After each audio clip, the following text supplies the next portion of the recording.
Hello friends, good evening friends. आज के lecture में हम लोग जनरल स्टडी के पोर्शन में हिस्ट्री में जो हम लोग पढ़ रहे थे, हम लोगों ने हिस्ट्री में जो लास्ट लेक्चर में यूरोपियों का जो आगमन भारत में हुआ था उसका डिस्कशन किया हुआ था।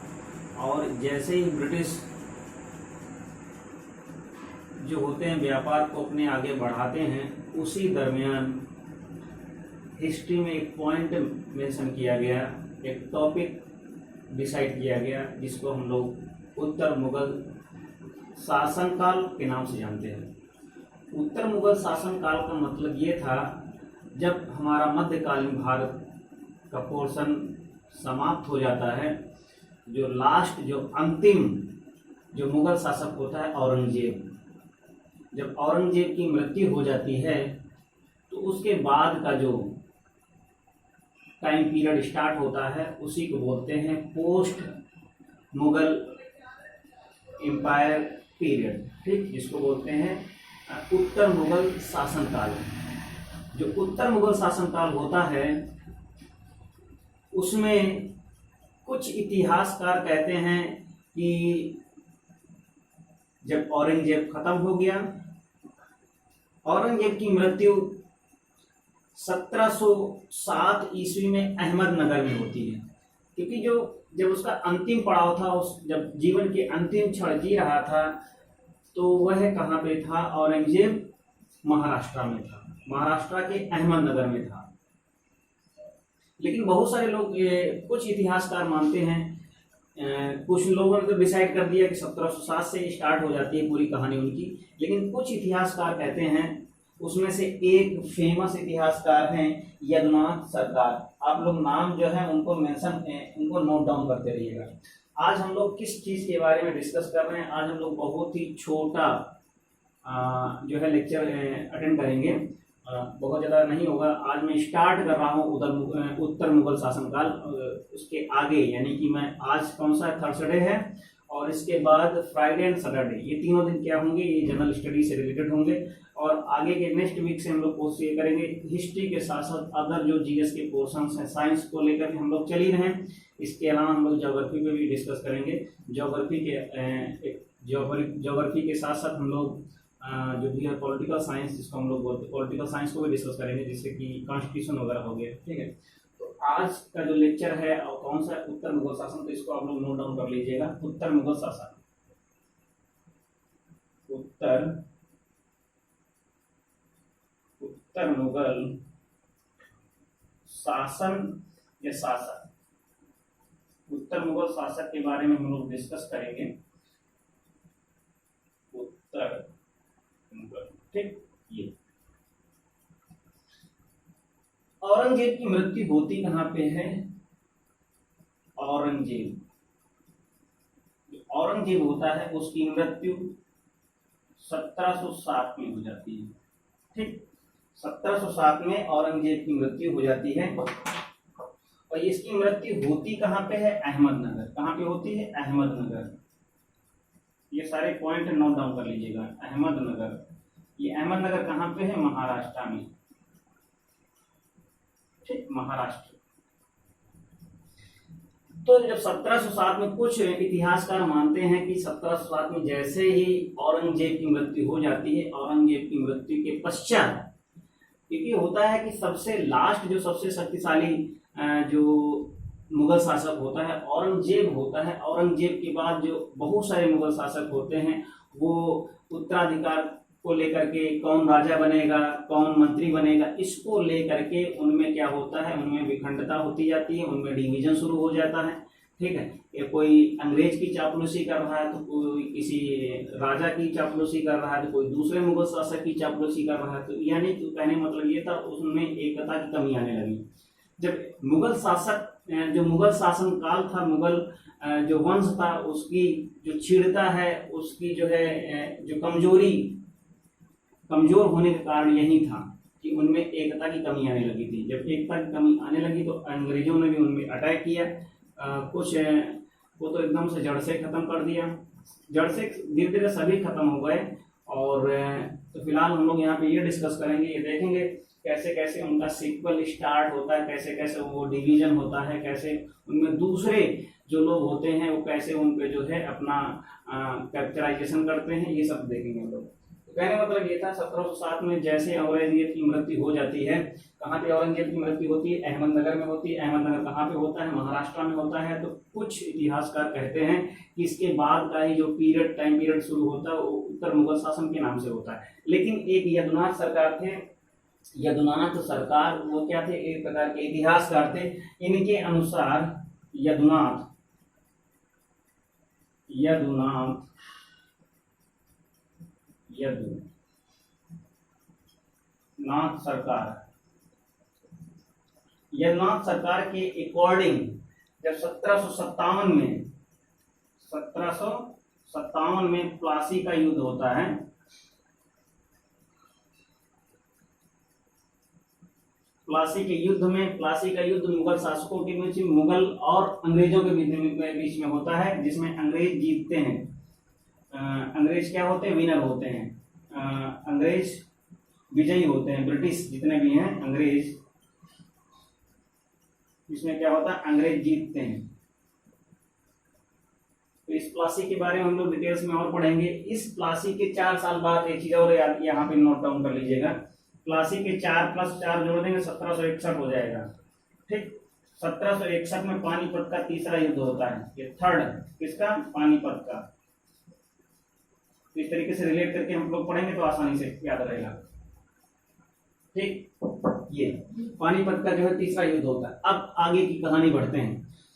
जब 1757 में जब प्लासी का युद्ध होता है, इसके बाद भी कुछ लोग क्या कहते हैं? कुछ लोग कहते हैं कि इसके बाद का जो काल होता है, 1757 के बाद का जो टाइम पीरियड होता है, वो उत्तर मुगल शासन के नाम से, सॉरी उत्तर मुगल शासन नहीं, उसे आधुनिक भारत कहते हैं। ठीक, हम लोग जो एक बार बात फिर से रिकॉल करते हैं, यहाँ पे बात हम लोग किसके बारे में कर रहे हैं कि आधुनिक भारत, जो आधुनिक भारत होता है वो है क्या। तो फिलहाल हम लोग उत्तर मुगल शासन के बारे में डिस्कस कर रहे हैं। आधुनिक भारत का मतलब जो है मॉडर्न हिस्ट्री। मॉडर्न हिस्ट्री कब से शुरू होती है? मॉडर्न हिस्ट्री कुछ लोग कहते हैं कि 1757 का जो प्लासी का युद्ध होता है यदुनाथ सरकार के अकॉर्डिंग, उसके बाद जो है मॉडर्न हिस्ट्री शुरू होती है, आधुनिक इतिहास शुरू होता है। और कुछ लोग कहते हैं कि 1707 में जब औरंगजेब एक्सपायर हो जाता है, उसकी डेथ हो जाती है अहमदनगर में, उसके बाद आधुनिक भारत शुरुआत होता है। फिलहाल यहाँ पे हम लोग उत्तर मुगल शासन की बात कर रहे हैं। उत्तर मुगल शासन का मतलब यह है कि औरंगजेब की मृत्यु के बाद जो टाइम पीरियड स्टार्ट होता है उसी को बोलते हैं उत्तर मुगल शासन काल। अब उत्तर मुगल शासन काल में हम लोग सबसे पहले देखेंगे कि जैसे उसकी मृत्यु हो जाती है औरंगजेब की, तो औरंगजेब की मृत्यु के बाद उसके जो पुत्र होते हैं, औरंगजेब के पुत्र कितने होते हैं इसको यहाँ पे देख लेते हैं। जो औरंगजेब होता है उसके 5 पुत्र होते हैं। कितने पुत्र होते हैं? औरंगजेब के 5 पुत्र होते हैं। इन 5 पुत्रों में जितने भी पुत्र होते हैं उनमें उत्तराधिकार का युद्ध होता रहता, संघर्ष होता रहता है कि भैया कौन उत्तराधिकारी बनेगा, औरंगजेब की मृत्यु के बाद कौन मुगल शासक बनेगा। तो इसके कौन कौन से पुत्र होते हैं सीरियल से देख लेते हैं। सबसे पहले जो पुत्र होता है मुअज्जम होता है, मुअज्जम। ठीक, इसको शाहे आलम भी कहते हैं, शाहे आलम। ठीक, दूसरा पुत्र था मोहम्मद आजम। ठीक, और तीसरा कौन था? तीसरा था मोहम्मद अकबर। ठीक, और जो चौथा पुत्र कौन था? मोहम्मद सुल्तान। और लास्ट जो पुत्र था कामबख्श था। ठीक, ये इसको देखिए। अब यहाँ पे हम लोग ध्यान से एक एक चीजें ध्यान से देखेंगे, इसको छोड़ करके। ठीक, इन दोनों पुत्र जो इसके ये दोनों पुत्र मोहम्मद अकबर और मोहम्मद सुल्तान, ये दोनों, इन दोनों का पिता के साथ विवाद था। ठीक, इनका पिता के साथ ही मनमुटाव पूरी जिंदगी भर होता रहा। लेकिन एक बात इत्तेफाक की ये है, ये दोनों ही पुत्र इसके औरंगजेब के दोनों ही पुत्र औरंगजेब से पहले खत्म हो जाते हैं। औरंगजेब से पहले इनकी मृत्यु हो जाती है। ठीक। मोहम्मद अकबर एंड मोहम्मद सुल्तान की, मोहम्मद अकबर की मृत्यु कब हो जाती है? इसकी हो जाती है 1706 में। ठीक, इसकी कब मृत्यु हो जाती है? 1706 में। ठीक, बात समझ में। और जो मोहम्मद सुल्तान होता है इसकी मृत्यु हो जाती है 1676 में। ये सारे पॉइंट नोट डाउन करना। मोहम्मद जो अकबर होता है इसकी मृत्यु हो जाती है, दोनों की मृत्यु होती है कब? औरंगजेब से पहले। औरंगजेब का मृत्यु इसकी कब होती है? 1706 में इसकी मृत्यु होती है, 1707 में इसकी मृत्यु होती है। ठीक, ओके। और इसकी मृत्यु होती है 1706 में, 1676 में। अब ये जब दोनों मृत्यु की हो गई तो बचे कितने? इसको मैं इसको रफ कर देता हूं। जब इनकी मृत्यु हुई हो गई तो बचे कितने? बचे कितने? 2। ओके। अब जब 2 बचे तो अब सॉरी 3 बचे। मुअज्जम बचा, मोहम्मद आजम बचा, काम बख्श बचा। अब तीनों में क्या होता है? तीनों में युद्ध होता है। जो 3 बचे इनमें क्या होता है? युद्ध। तो युद्ध का कारण क्या होता है? उत्तराधिकार। तीनों में जो शेष 3 पुत्र बचे हुए थे औरंगजेब में, तीनों में उत्तराधिकार को लेकर युद्ध होता रहता। अब जब युद्ध होता रहता है तो क्या करता है? इसको मैं रफ कर देता हूं। ठीक, जब युद्ध होता रहता है तो जो मुअज्जम होता है, जो मुअज्जम होता है जाजो के युद्ध में, ये जाजो कहां पड़ता है? आगरा के पास। ठीक, आगरा के पास क्या करता है मोहम्मद? अब ये क्या करता है कि मोहम्मद आजम को हरा देता है। मोहम्मद आजम को हरा देता है। कौन? मोहम्मद आजम को हरा कौन देता है? ये हरा देता है। ठीक,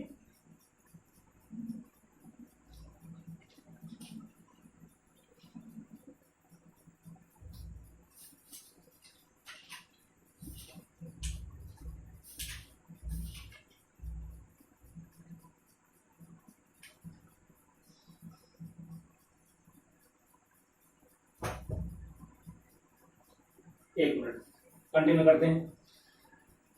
अब ये जाजो को हरा देता है मोहम्मद आजम, जाजो के युद्ध में मोहम्मद आजम को हरा देता है। फिर इसके बाद बचता क्या है? लगभग इसके बाद क्या करता है ये मुअज्जम ने क्या किया? और फिर से पुनः मुअज्जम काम बख्श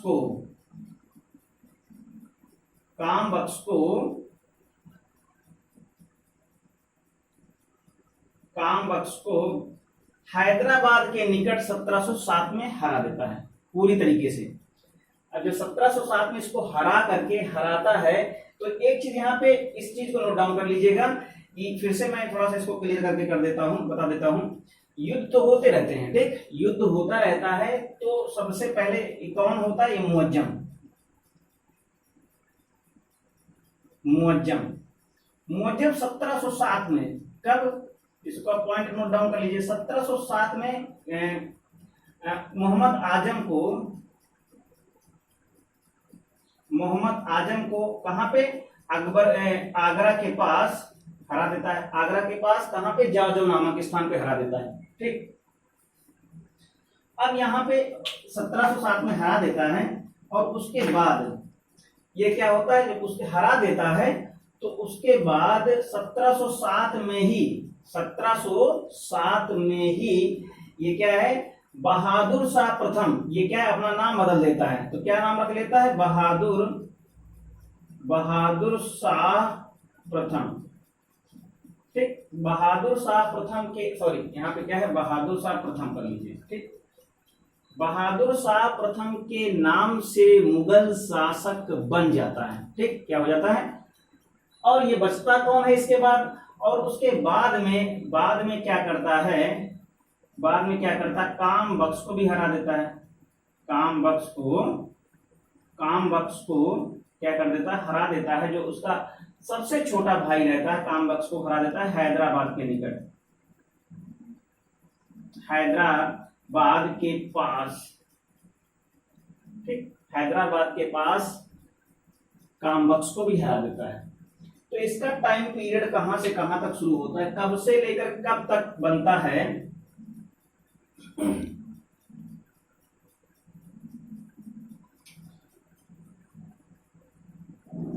तो ये जो होता है 1707 से लेकर के 1712 तक, 1707 से लेकर के 1712 तक ये क्या बनता है? मुगल शासक रहता है। कौन?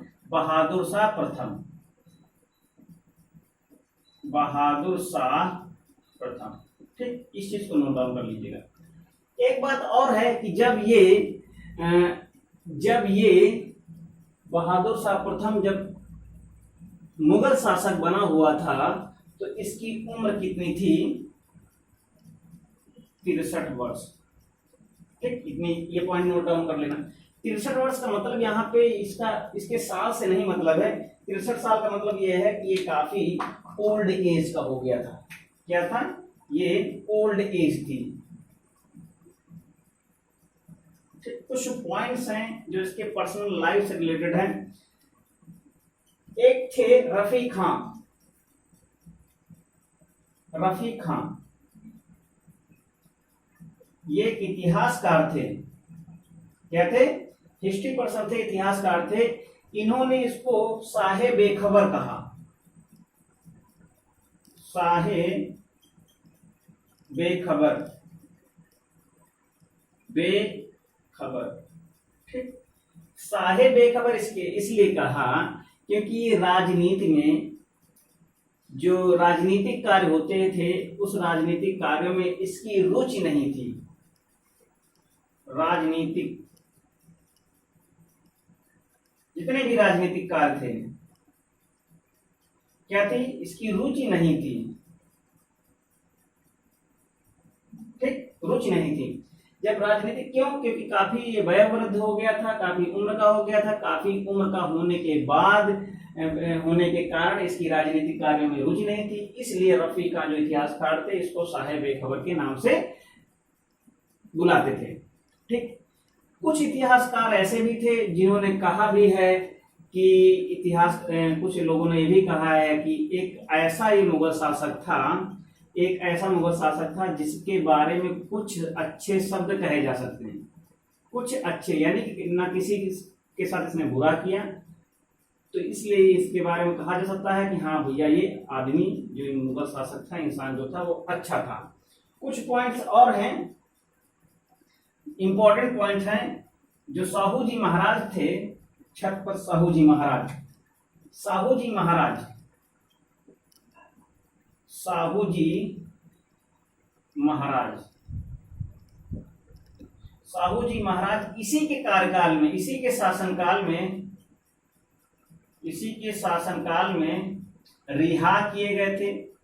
रिहा बोले या स्वतंत्र किए गए थे। ठीक, साहू जी महाराज। औरंगजेब करता क्या है? साहू जी महाराज को क्या करता है? कैद कर लेता है जब वो बाल्यावस्था में ही होते हैं। जब बाल्यावस्था में होते हैं साहू जी महाराज को बचपन में ही औरंगजेब कैद कर लेता है। जब ये अपनी शासन, जब औरंगजेब की मृत्यु हो जाती है तो मृत्यु के पश्चात ये करता क्या है? साहू जी महाराज को स्वतंत्र कर देता है। एक पॉइंट और होता है कि एक तो ये पॉइंट हो गया, एक पॉइंट ये होता है, ये जो होता है मुगल शासक जिसे बहादुर शाह प्रथम होता है, इसका जो मराठा सरदार थे गोविंद सिंह, ठीक, गुरु गोविंद सिंह जो थे उसके साथ इनकी मित्रता थी, इसकी फ्रेंडशिप थी, मित्रता थी या अच्छे संबंध थे गुरु गोविंद सिंह के साथ। ठीक, गुरु गोविंद सिंह के साथ बहादुर शाह प्रथम के अच्छे यानी कि अच्छी रिलेशनशिप थी, एक अच्छे रिश्ते थे। लेकिन इसी के कॉल में ही, इसी के शासनकाल में ही, बहादुर शाह प्रथम के ही शासनकाल में ही इनकी मृत्यु हो जाती है, इनकी हत्या कर दी जाती है। कहाँ पे? नांदेड़ में। कहाँ पे हत्या कर दी जाती है? इनकी हत्या हो जाती है। मृत्यु नहीं होती, स्वाभाविक मृत्यु नहीं होती, हत्या होती है। हत्या कर दी जाती है किसके द्वारा? कुछ मुगलों के द्वारा हत्या कर दी जाती है। कब? 1708 में। 1708 का मतलब ये है कि 1707 में औरंगजेब खत्म हुआ, उसकी मृत्यु हुई, उसकी स्वाभाविक मृत्यु हुई थी और काफी मद्यपान करने लगा था।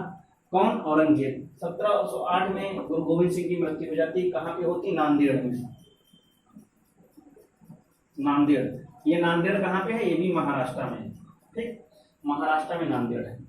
इतनी बात समझ में। ये कुछ पॉइंट्स थे इंपॉर्टेंट। एक लास्ट पॉइंट हम लोग देख लेते हैं। जो ये औरंगजेब, जो बहादुर शाह प्रथम था, जो इसके पुत्र थे जहांदार, जहांदार जहांदार शाह, और उसके बाद क्या था? जहां शाह। जहां शाह, शाहजहां को उल्टा कर देंगे, जहां शाह हो जाएगा। और उसके बाद क्या था? रफी उस्मान, रफी उस्मान और अजीम उस्मान, उस्मान। ठीक, ये कितने इसके पुत्र थे? 4 पुत्र थे। ठीक, जो जहांदार साहब होता है, इस थोड़ा सा स्टोरी को समझ लीजिएगा। जो जहांदार साहब होता है वो करता क्या है?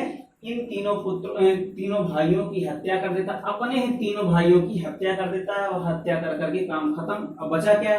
अच्छा, अब बहादुर शाह जो प्रथम था वो अपने, उसके 2 भाई पहले ही उसके पिता से पहले एक्सपायर हो जाते हैं, और जो 2 पुत्र, जो उसके 2 और भाई होते हैं, उनके साथ युद्ध करके उनको पराजित कर देता है। तो उसकी कहानी, यानी उनकी कहानी खत्म हो जाती है, सब आ जाती है बहादुर शाह प्रथम के नाम से। बहादुर शाह प्रथम के 4 पुत्र होते हैं। जहांदार शाह होता, जहां शाह होता, रफी उस्मान होता, अजीम उस्मान होता। अब जहांदार शाह क्या करता है? जहांदार शाह क्या करता है? जो उसके 3 जो भाई होते हैं उनकी हत्या कर करके क्या बन जाता है? मुगल शासक बन जाता है। तो इसका जो शासनकाल होता है 1712 से लेकर के 1713, क्योंकि 1707 से 1712 तक कौन होता है? बहादुर शाह प्रथम होता है। और बहादुर शाह प्रथम के बाद जो तुरंत जो बनता है वो कौन बनता है? जहांदार शाह बनता है। जहांदार शाह का 1 साल का शासन काल रहता है, और उसके बाद फर्रुखसियर बनता है। उसके आगे भी हम लोग क्या करेंगे? देखेंगे। उत्तर मुगल जो शासक होते हैं उनका कार्यकाल देखेंगे, उनकी एक्टिविटी देखेंगे, उनकी हत्याएं कैसे हुई, उन्होंने किसकी सहायता से शासक बने। ठीक, तो इस तरीके से अब इसको कहते क्या है? ये कठपुतली शासक था, इसके बारे में हम लोग पढ़ेंगे। ठीक है, तो इनको किस उपनाम से भी बुलाया जाता था? तो मिलते हैं हम लोग बहुत ही जल्द, नेक्स्ट लेक्चर में मिलेंगे। उत्तर मुगल शासन काल जो होता है उसको हम लोग जल्द से जल्द कंप्लीट करेंगे। उसके आगे हम लोग क्या करेंगे? ज्योग्राफी पे जो है ज्योग्राफी पे भी डिस्कस करेंगे, उस पॉइंट्स पे डिस्कस करेंगे। ठीक, मिलते हैं नेक्स्ट लेक्चर पे। आप लोग वीडियोस देखते रहिएगा, लाइक शेयर एंड सब्सक्राइब करते रहिएगा। Okay, thank you, take care.